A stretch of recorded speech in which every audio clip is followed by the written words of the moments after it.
Well, welcome, folks. It is our brand new unit, Chemistry, Unit 5, Stoichiometry. Hey, Mr. Sams, can you say stoichiometry? Not this early in the morning. It ain't early in the morning. It's only 6:30. 6:40. 6:30 when we got here. Yeah, well. So, It's still dark outside. not really. It's just a little light. Ugh. Come on. Can you say stoichiometry? No. Okay. Everybody say stoichiometry. Stoichiometry. I want to hear you. Stoichiometry? Stoichiometry. He said it. I knew I could get him to say it. I'll get more into it once I get closer to the bottom of that cup of coffee. You need that coffee. Hey, yeah. I had yogurt this morning. I have a muffin too. There you go. Chocolate muffins. There you go. Actually, I did stop and get something to eat. I haven't eaten yet. Okay, hey, podcast 5.1. Cinco y uno, right? In Spanish, I think, right? Oh. Okay. All right, we're going to talk about the introduction to stoichiometry. Sometimes abbreviate stoichiometry as stoic. Think of that, stoichiometry. Kind of works for me, yeah. Talk about multiple calculations and mass calculations. Let's go ahead and do that. Hey, what is stoichiometry? Something tells me it's predicting the quantities in a chemical reaction. Hey, where did you get that from? I don't know. You're Years of amazing. experience. Yeah. Hey, what do you mean by predicting quantities in a chemical reaction? Predicting quantities, that can show up in a number of ways, either the number of moles of something, or the number of grams of something, or liters of a gas, or milliliters of a solution, things like that. So if you have a reaction that says A plus B plus C or something, or makes C or whatever, which would be what type of reaction, by the way? That would be a synthesis or combination reaction. You're good. You're really good. Hey, and let's say that you knew that you had 5 grams of A. Mm-hmm. What would stoichiometry be able to help you figure out? Well, it could tell us a couple things. It could tell us how many grams of B would react with that. It could also tell us how many grams of C we could produce. How much B or How much C. how much C? Yeah, and that could be in grams, or like I said earlier, we could do moles, or if it's a gas, liters, or Yeah, that all works sorts for of me. things. Yeah, pretty cool. Okay. Hey, I think we should do a little video clip that helps us understand this whole concept of predicting products. Okay. Let's do that. Okay. Well, here I am with my bicycle. This is actually my racing bicycle. That's a bike? It's a bike. Holy cow. Well, it's kind of a bike. It's kind of got some problems. I think it's not complete. I don't think I could ride that in a race, Mr. Sam. No, well, you could. You'd probably come in last. Yeah, because I think I'd have an issue. Ouch. Ouch. There's no seat. Yeah, you might want that. That could be a little uncomfortable after 100 miles or so. I'm missing something else. Well, you I'm do need missing wheels to make it wheels. go. Yeah, there's no wheels. Hey, look what I found. Hey, look, a seat. A seat. What are the odds? I don't know. It's amazing. We found the seat. That doesn't look much like a seat either. I know. It's kind of a funny looking seat. It's designed for speed. So, hey, let's talk about mole to mole ratio. You know, it looks like a salmon steak. Well, it's a seat. It does. Yeah. Okay, so this is a seat. Yeah, it's a kind of a racing seat. We want to talk about multiple ratios. You see, to build a complete bike, we need to have a recipe to build the complete bike. Well, to build the bike, you need the frame. Those are the parts too, but they're already connected. And I think it's important that we have one seat. Wouldn't be good to have 2 seats. It'd be a waste of weight. So I put the seat into the staff right here. And of course, I tighten it all up so that it doesn't slip, and that would be a problem, right? Okay. So seat's all tight, right? What else do I need, Mr. Sams? I'm missing something. Yeah, else. you're kind of missing the wheel part. Oh, wheels! Okay, well, I've got one wheel. Okay, good. So we're good. So let me put the wheel on. Okay.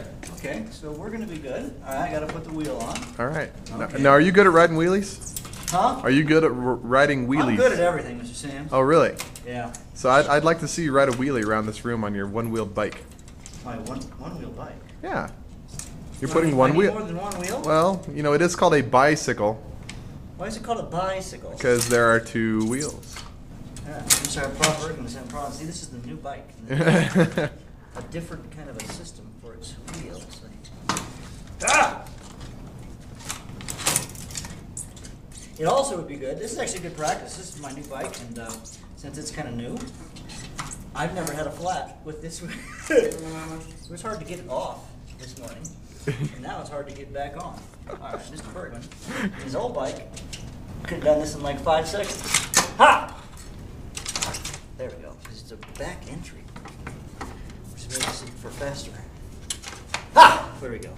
So I've got my bike. I'm ready to go. Tighten All right. down the wheel. Okay, got the seat. All right. Ride that wheelie. All right, okay.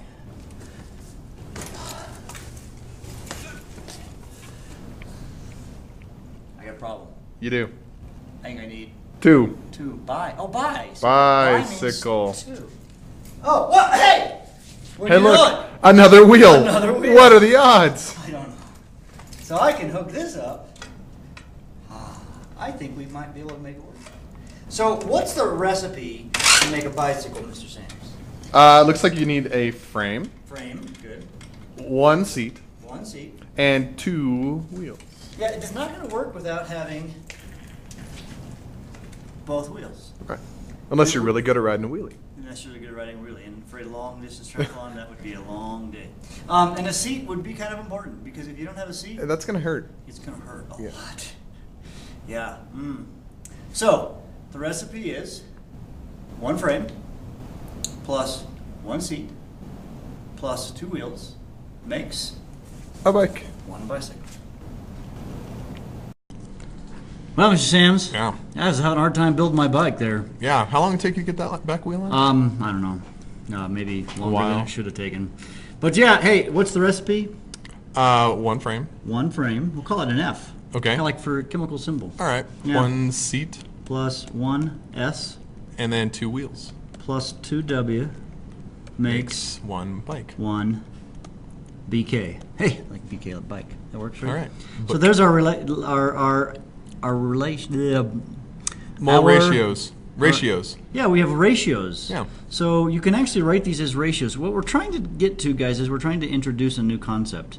Is that, we've learned about mole conversions, and you've learned that 1 mole is equal to 22.4 liters. Mm-hmm. You've also learned that 1 mole, I'm writing as a fraction, Mike, I can, anyways, is equal to what else? Mr. Sims? 6.02 times 10 to the Yeah, 23rd. 6.02 times 10 to the 23rd particles. Mm-hmm. And 1 mole is equal to The molar mass in grams. so many grams of the chemical. Right.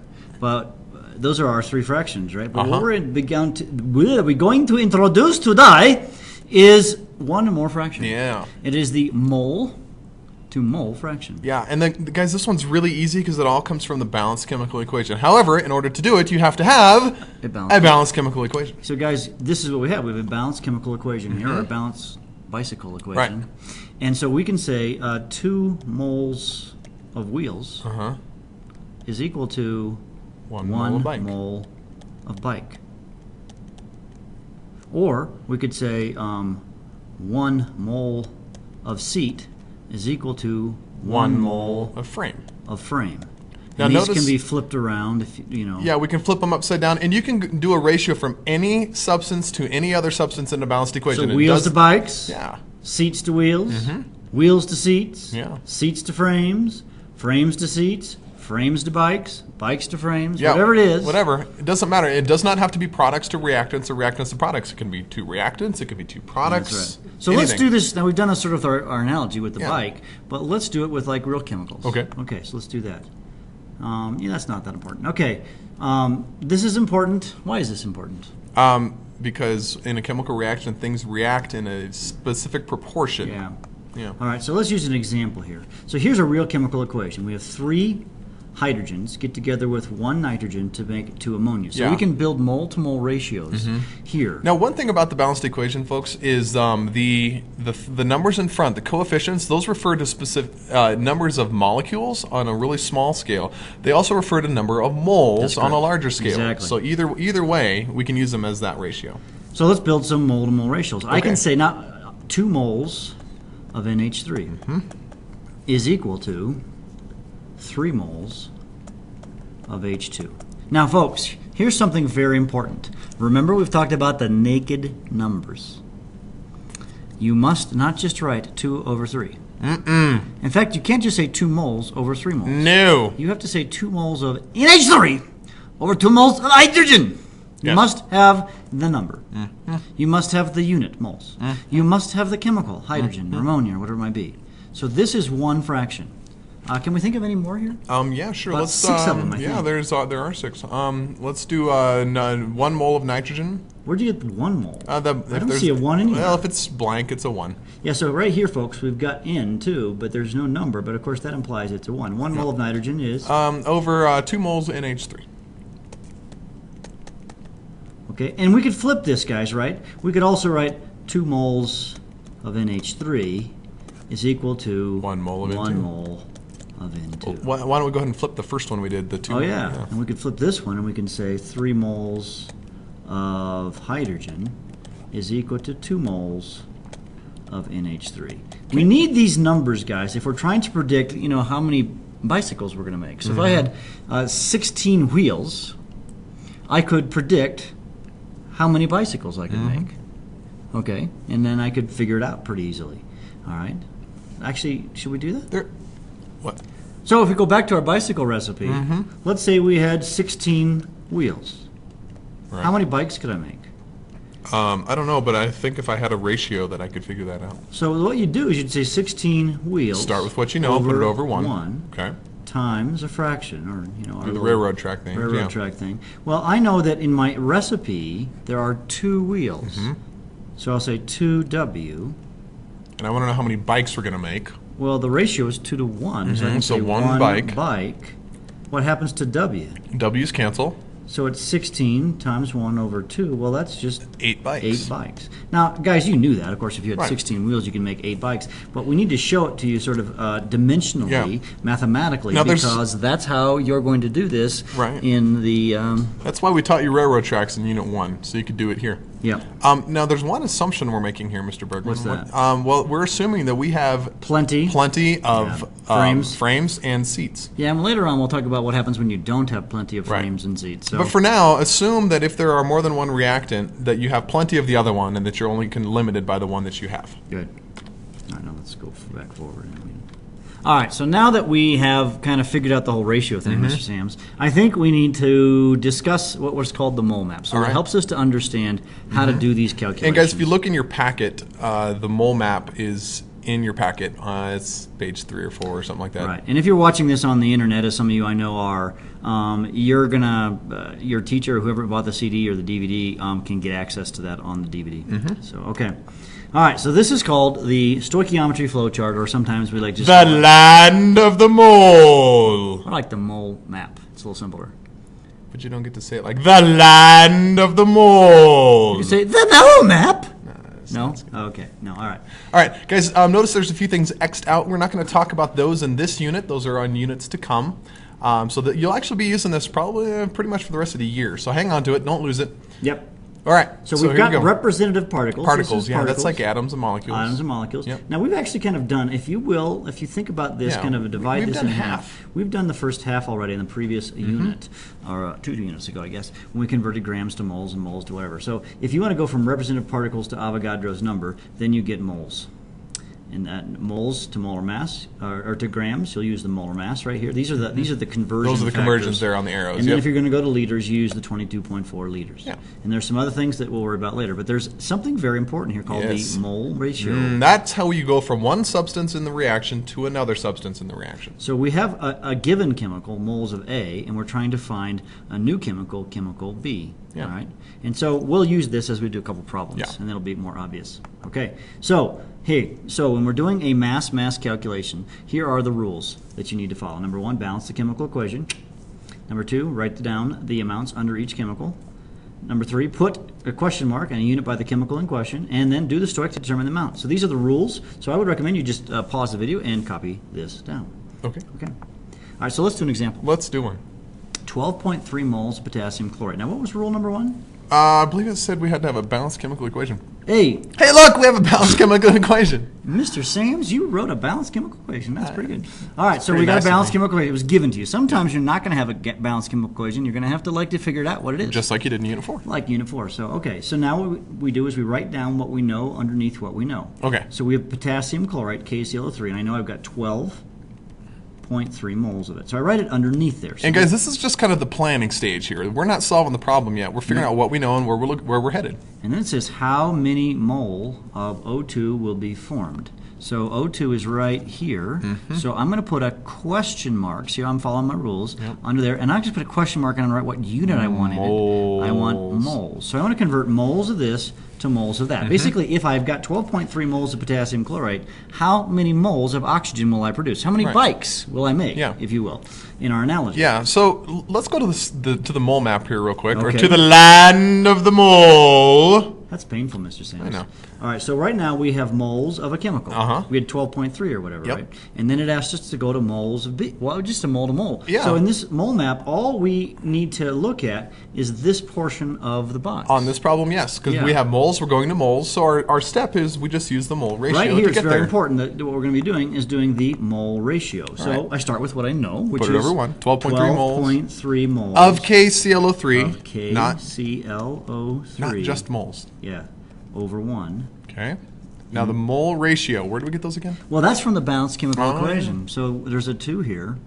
And so I'm going to say, well, actually, you know what I like to do? I say moles of KClO3, and I want to go to Moles of O2. moles of O2. I like to just put the units first and then go add the numbers later. And so if I look here, what number goes here? This number is a 2. And up here for oxygen, this is a 3. So now I get my calculator out. So Mr. Sams is furiously typing on the calculator. So 12.3 divided by times 3 divided by 2, and you get what? 18.45. 18.5 18.5 moles of oxygen. The moles of KClO3 here Those units cancel. and you're left with moles of oxygen. That's it. So if you start with 12.3 moles of this, you will make this many moles of oxygen, 18.5. It's just figuring out how much you're going to make or how much it came from or whatever. Yep. Okay, well, let's do a different problem. Okay. In this case, let's do a gram to mole problem. So you need to start with a balanced equation. We Guess did. what? Hey, look, we have a balanced equation. It's actually the same equation. So we're just trying to kind of make sure you understand it. So, guys, something very important that you ought to do is to write down these examples. As I've been checking some students' notes, they're not writing all the examples, and these examples are critical to help you understand this. So what are you going to do?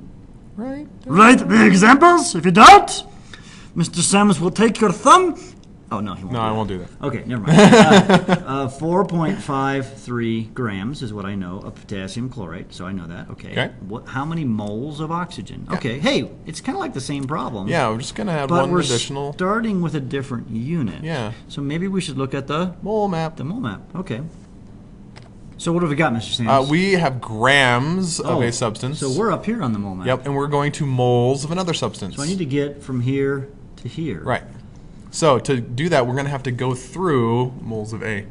So it's like a two-stepper there. It is Actually, a two-stepper. I would call it a three-stepper because you start with what you know. Right. So we have to use the molar mass and we have to use the mole ratio. Okay, so well, let's do that. Okay. So well, we start with what we know is a fraction over 1, right? So 4.53 grams of KClO3. Okay. And, well, we need to use the molar mass We first. do. So you'll say grams of KClO3 to 1 mole of KClO3. So we have grams of KClO3. Yeah. The number is, now Mr. Sams, I'm going to amaze you because I did know not this off the top of your use head? my Oh, calculator. come on. I know this number off the top. It's 122.5. It is. 122.5. Now, I where did you get calculated that, by the way? Make sure we understand that for our students' purposes. Apparently out of thin air. No. I just added up the masses of potassium, chlorine, and 3 oxygens. So 39 plus 35.5 plus 3 times 16. And we got that on the periodic table, guys. We did. So just for molar mass. So so the grams of potassium chlorate cancel. Okay. Now we've done the mole to mole ratio. Now what we need to do is we want to that was grams to mole. grams to moles. Now we need to mole. do mole to mole. That's what I meant to say. All right. And so now I've got moles of KClO3. So I'll put moles of KClO3. Notice I put the thing on the bottom first because that's what I want to cancel out. And I'm going to say moles of O2. And I get that number. Now, where do I find that number? I don't see that anywhere. That comes from the the balanced equation. The balanced equation. 2 and 3. 2 to 3. Now, the 2 goes with the KClO3. Yes, it does. And the 3 goes with the oxygen. So, now this one, times on top and divide on the bottom. So, 4.53 times times 3, divided by 122.5, divided by 2 equals 0.0555. And that will be moles of oxygen. All right. Now, we're not showing the calculator, guys. I think you guys are good enough with a calculator at this stage of the game. Hey, what if we went from grams to grams? So this problem, we're going to go from grams to grams. So let's figure out what we got. We got 8.26 grams of O2. Wait. We're starting with a different thing this time. We're not starting with grams of KClO3? Yeah. So what? We can start with a product? Yeah. Guys, you can start with anything. Doesn't matter. Yeah, 8.26 grams of oxygen and asking for how many grams of potassium chlorate. So this is a gram to gram problem. Yeah. So now we should probably go to the mole map. Mole map, okay. So we're starting with grams of A. Okay. And we're going to grams of B. So we need to go from here to here. But there's no We line. can't go straight through. We have to go through the land of the moles. So we use the molar mass, Yes. and we get moles. Then we go from moles to moles, and then we go from moles to grams, Right, using so the we use molar mass twice. Molar mass and Why, then mole why ratio. should we use the molar mass twice? That Two just seems diff- like silly. Two different substances. That's the key, guys. Yep. We have two different substances. They have different molar masses. Okay. Okay. So let's figure this out. Okay, we have 8.26 grams of oxygen. Now notice, by the way, guys, I am really trying to write everything way over on the left side because I know this is going to be a very wide problem. And so just to kind of keep in mind, this is not like center your text kind of a thing. All right, so then I'm going to say, okay, I want to go from grams. So I'm going to use the first step was the molar mass. Right, molar mass. So I'm going to say grams of oxygen to moles of oxygen. 1 mole of oxygen is 32 grams. O is weighs 16, so 16 times 2. It's actually 50.999 or something like that. Okay? Close enough. So close enough to 16. Technically, we like to go to the 10th of a decimal, so it would be 32.0. Yeah. All right, so grams of oxygen cancel. So now I have moles oxygen. Now I need to get rid of moles oxygen. So I'm going to just, put moles of oxygen on the bottom. Right, so this is the mole ratio step. To go from moles of one thing to moles of another thing, we use a mole ratio. So then I'm going to say moles of potassium chlorate. Now I get this from the balanced The balanced equation. chemical equation. Yeah. So this will be a 3, and this will be a 2. And the moles of oxygen cancel. I've got one more step because I asked to find grams. Because now we need to go from moles to grams, so we use the molar And we've mass, done that. this time of KClO3. Moles of KClO3 to be grams of KClO3. And we do that using its molar mass. And Mr. Bergman, you memorized that, I believe? Yeah, 122.5. Okay. So I have limited brain space. I try not to memorize things like that. All right, so Mr. Sams, if this number's on top, what do you do? We multiply it. In the bottom? We divide. So it'll be 8.26 Yep. times 2 times 122.5 divided by 32 divided by 3 equals... Equals 21.1. So what this means, guys, is if you were to start with finish, you would produce 8.26 grams of oxygen. It would come from 21 grams or 21.1 grams of potassium chlorate. Yeah. You see, this is important. Why is this important, guys? Because scientists want to know how much they're going to make when they produce something. I mean, if you work at a factory where your job is to build particular chemicals, you need to be able to predict how much you're going to make from the ingredients that you have. I mean, really, bakers do this all the time. I was going to say, I did that last night when I made cookies with my kids. Yeah. So this method we use for chemicals, but really it can be applied at the bakery. How many cookies can you make based upon the fact that you've got 4 cups of flour or something like that? Yeah. All right. All right, I think this is the last one. Okay, this one's going to go to liters, so this is a little different. So we should probably go to the mole map. Mole map, okay. Understands where are we going from? This one we're going from grams to liters. So grams of this first substance chemical, and we go up to liters of the second chemical. And again, there's no line from here to here. You must go through the land of the mole. So we're going to use this fraction, and then we're going to use this fraction, and we're going to use that fraction. Yep. All right, so let's do that. So what we know? We know we have 12.2 grams of potassium chlorate. My question mark here is oxygen in liters. So we're going to convert from here to here. So we're going to start with our 12.2 grams of KClO3 over 1. Then we're going to say grams of KClO3 to 1 mole. This is the molar mass. And, of course, let's just add them all up, and we know by now that it's... 122.5. Mr. Sams, I think you've got it memorized. I think I'm never going to have to do that again. Yeah. So the grams of potassium chlorate cancel. Now we need to do the... Mole ratio. Mole ratio, land of the mole thing, right? So we're going to say moles of KClO3 to moles of oxygen, and the ratio was 2 here and 3 there. Okay. Moles KClO3 cancels, and we just have a new fraction, but it's not really new. No, we've used it before, unit 3. Now I've got moles of oxygen here, so I'm going to put moles of oxygen down at the bottom. We've got to go to liters of the gas. And this is at STP. STP, so we use 22.4. That's that 22.4 number. Okay, numbers on top are multiplied, bottom divide, so 12.2 times 3 times 22.4 divided by 122.5 divided by 2 equals... Equals 3.35 liters of O2. Oxygen. So you can predict how many liters of oxygen you would produce at standard temperature and pressure. So to summarize, Mr. Sams, what do our students need to do as they're doing these problems? You need to follow the rules that we gave you. Rules. Okay? Now, there are other ways to solve these, but for now, do it our way.